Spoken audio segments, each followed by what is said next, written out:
안녕하세요. 서울대학교 행정대학원 엄석진 교수입니다.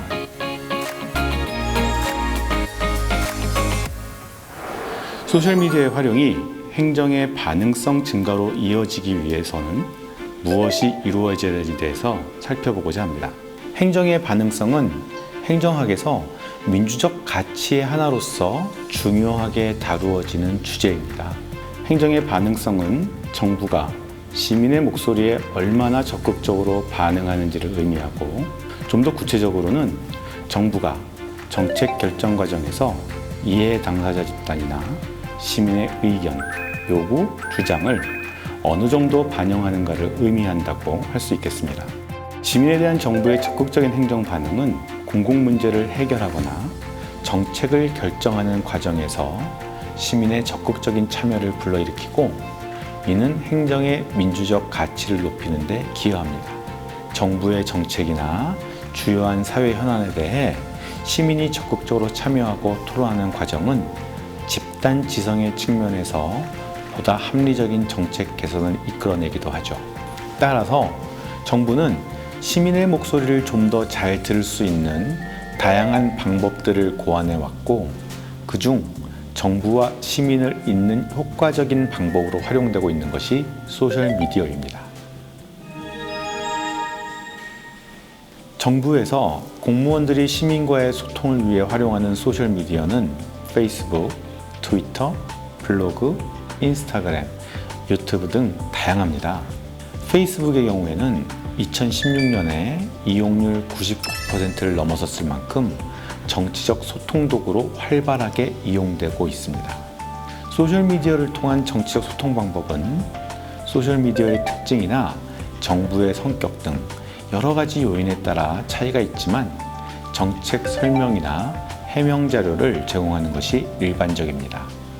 이외에 주요한 정책이나 사업을 소개하고 홍보하거나 정책 제안과 같은 소통을 목적으로 소셜미디어를 활용하기도 합니다. 소셜미디어는 네트워크의 기능은 물론 미디어 측면에서의 컨텐츠 생산 및 공유 기능이 결합된 의미를 지니고 있습니다. 이러한 소셜미디어가 정부의 소통 창구로 유용하게 활용될 수 있는 이유는 소셜미디어가 지닌 몇 가지 특징에 기인합니다. 예컨대 소셜미디어는 텔레비전이나 라디오 등 전통 미디어와는 달리 양방향적인 소통이 가능한 공간이며, 텍스트, 영상 등 다양한 미디어의 조합이나 링크를 통한 연결이 쉽습니다. 이용자가 정보 생산자의 역할을 하고 생산된 정보에 대해 적극적인 피드백이 이루어지는 참여가 두드려지며, 소셜미디어에서 이루어지는 정보 공유, 피드백, 참여 등이 공개되어 있다는 특징이 있습니다. 즉, 양방향적 소통, 연결, 참여, 공개라는 소셜미디어의 특징이 정부, 공무원, 시민 간의 소통을 원활하게 하고 시민에 대한 정부 반응성을 높이는 요인으로 작용한다고 볼 수 있습니다. 그렇다면 정부의 소셜미디어 활용이 구체적으로 어떤 과정을 통해 시민에 대한 반응성을 높이는 데 기여할 수 있을까요? 이는 크게 두 가지 요인으로 정리될 수 있습니다. 먼저, 소셜미디어는 공적 정보에 대한 시민의 접근성을 높여 정부, 공무원, 시민 간에 나타날 수 있는 정보 비대칭의 문제를 해소하는 데 기여합니다. 공적 정보는 정부의 정책이나 공공 서비스에 대한 정확하고 유용한 정보를 말합니다. 정보 비대칭은 특정 집단이나 개인에게 정보가 과도하게 주어지거나 현저하게 부족한 상태를 나타낸다고 할 수 있습니다.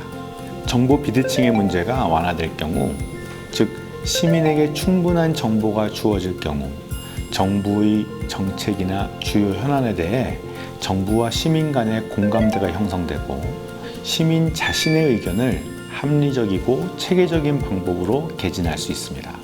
또한 소셜미디어에서 즉각적이고 직접적으로 소통하면서 의견을 합리적인 방향으로 조정해 나가기도 합니다. 다음으로 소셜미디어는 정보와 피드백이 공개되어 있는 특징을 지니기 때문에 정부 또는 공무원에게 정책의 방향이나 내용에 대해 끊임없이 평가받고 개선을 요구하는 상황을 만들어냅니다. 이는 공무원의 입장에서 스스로를 점검하고 개선하려는 시도를 지속적으로 유도하기 때문에 시민의 반응에 대한 대응 능력 향상시키는 긍정적인 결과를 만들어냅니다. 물론 정부의 소셜미디어 활용에 대해 부정적으로 바라보는 견해도 존재합니다. 예컨대 소셜미디어가 시민의 참여를 촉진하고 집단 지성을 창출하는 데 기여하기보다 정부 정책에 부정적이고 비판적인 내용을 접하는 공간으로 변질되면서 오히려 공공의 안전을 해칠 수 있다는 것이죠. 또한 정보의 유형과 제공 방법에 대해 그 효과가 상이하게 나타날 수 있다는 연구 사례도 찾아볼 수 있습니다.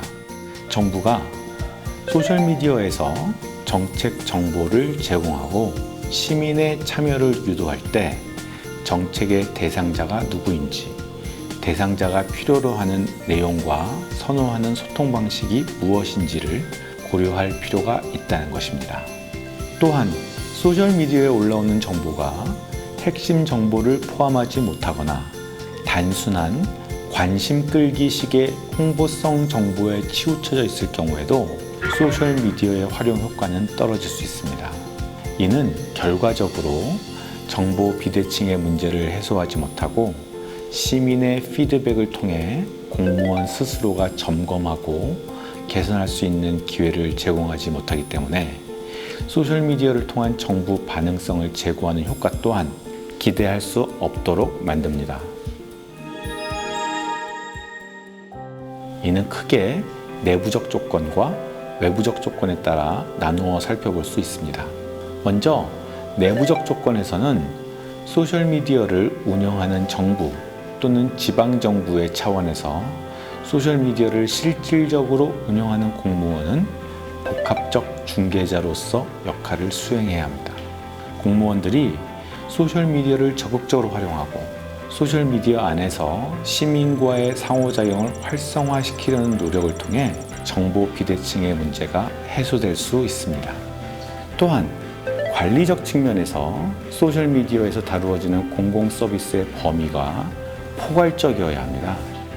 예를 들어 대다수의 시민들이 동의하고 있어 시민들을 설득해야 하는 부담이 적은 공공 서비스만 소셜미디어에서 다루어지고 규칙이 엄격하게 적용되어 시민들을 설득해야 하는 공공 서비스는 소셜미디어에서 다루어지지 않을 수 있습니다.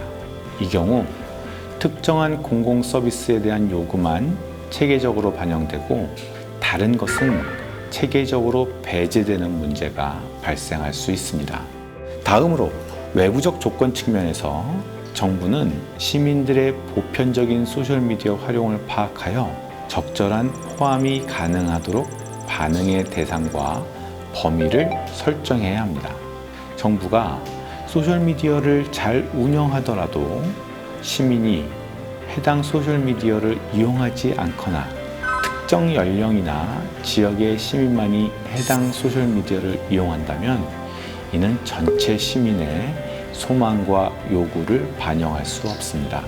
이외에도 관리적, 기술적 측면에서 양방향적 소통, 연결, 참여가 가능한 소셜미디어를 선택하는 것도 중요합니다.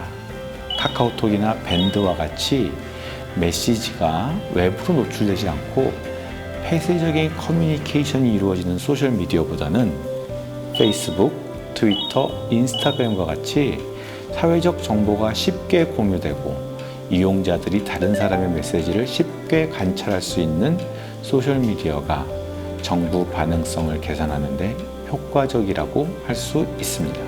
지금까지 소셜미디어가 시민들에 대한 행정 반응성을 어떻게 높일 수 있는지에 대해 그 개념들과 사례들을 통해 살펴보았습니다. 정부가 시민의 목소리를 듣기 위해 어떻게 더 유용하게 소셜미디어를 활용할 수 있는지에 대해 이해하는 시간이 되었기를 바랍니다. 감사합니다.